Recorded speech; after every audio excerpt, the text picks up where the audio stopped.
अस्सलाम वालेकुम दोस्तों, welcome on Waqar cricket show. तो पाकिस्तान ने भाई अगेंस्ट साउथ अफ्रीका तीनों फॉर्मेट के लिए अपने स्क्वाड का ऐलान कर दिया है।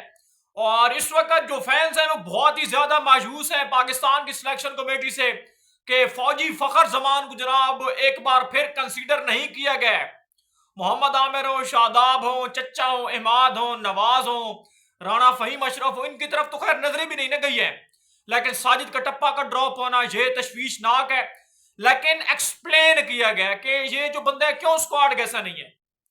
और इसके अलावा साहबजादा फरहान क्यों नहीं है, या फैसल अकरम ने अच्छी बॉलिंग की थी वो क्यों नहीं है, या और भी साउथ अफ्रीका ने अपनी सी डी टीम अनाउंस किया है T20 के लिए अगेंस्ट पाकिस्तान।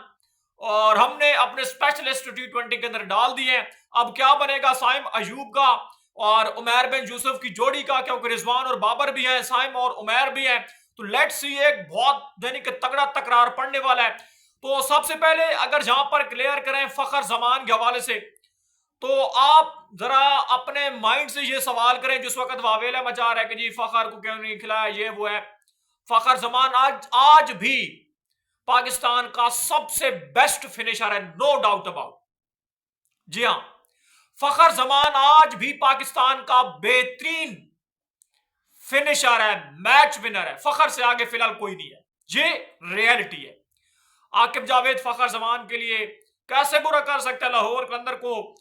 फखर जमान ही तो आगे लेकर चल रहा है। शाहीन की कप्तानी का एक बड़ा हैशटैग है, लेकिन फखर जमान की बल्लेबाजी से लाहौर कलंदर अपने 2 टाइटल जीता है। ये एक अलग बात है कि फखर जमान की फिलहाल पीसीबी के साथ उस तरीके से नहीं बन रही थी, लेकिन रियलिटी ये है कि फखर जमान का रिहैब है और उसकी फिटनेस का इशू है। तो फखर अपने आप को फिट करना चाहता है। ये जो लोग इस वक्त प्रोपेगेंडा कर रहे हैं कि फखर और ये वो पीसीबी का कोई उनके दरमियान कोई तनाजा नहीं है, सब कुछ सॉल्व है।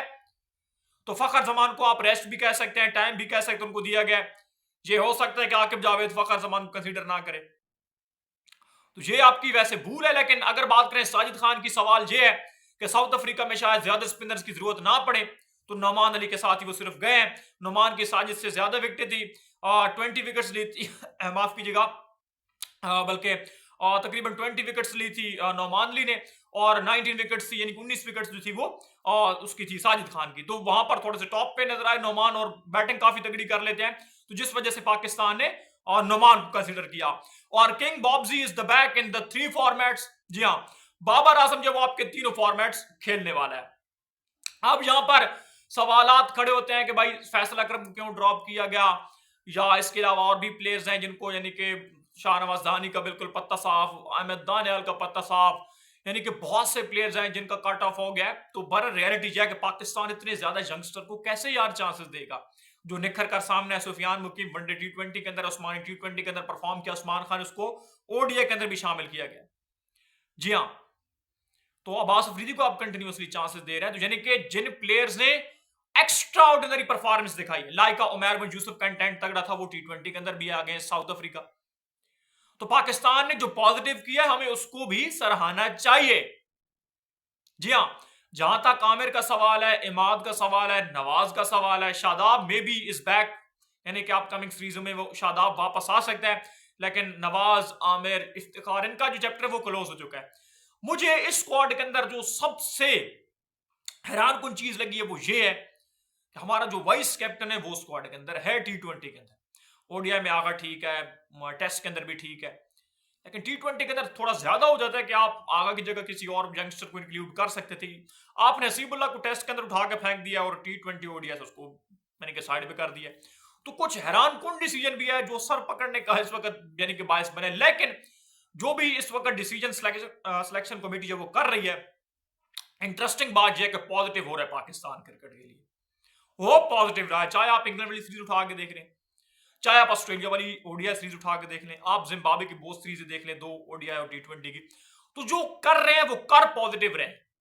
लेकिन हम अफ्रीका यानी कि सॉरी ऑस्ट्रेलिया से T20 सीरीज में व्हाइट वॉश हुए थे। शाहीन अफरीदी टेस्ट और सीरीज के ऐसा नहीं होंगे। और साउथ अफ्रीका ने जो T20 स्क्वाड है ना, उसके मेडन, माकरम, केशव महाराज, गीसू रबाडा, ये रेस्टेड हैं क्योंकि ये ओडीआई टेस्ट खेलेगा अगेंस्ट पाकिस्तान। वैसे मिलर, क्लासन, उनके पास भी जो बड़ी पावर्स हैं वो हैं।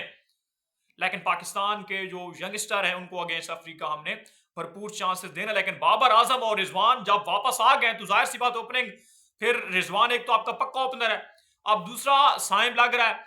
अब उमैर बिन यूसुफ का जो नंबर है वो खटक रहा है, बाबर वन डाउन पे आ सकता है, लेकिन उमैर बिन यूसुफ का जो नंबर है वो खटक रहा है कौन से नंबर के ऊपर उमैर बिन यूसुफ आएगा। उस्मान खान आपके पास सॉलिड ऑप्शन है, वो तो रहेंगे। उमैर बिन यूसुफ का पेंट हिटर के तौर पर आप नीचे ट्राई कर सकते हैं, ये आपके पास एक ऑप्शन है, लेकिन लेट्स सी क्या वो नीचे के नंबरों का बल्लेबाज है, ये भी एक बात है। अपडेट से चलेगी तो लाइक और सब्सक्राइब जरूर कर देना।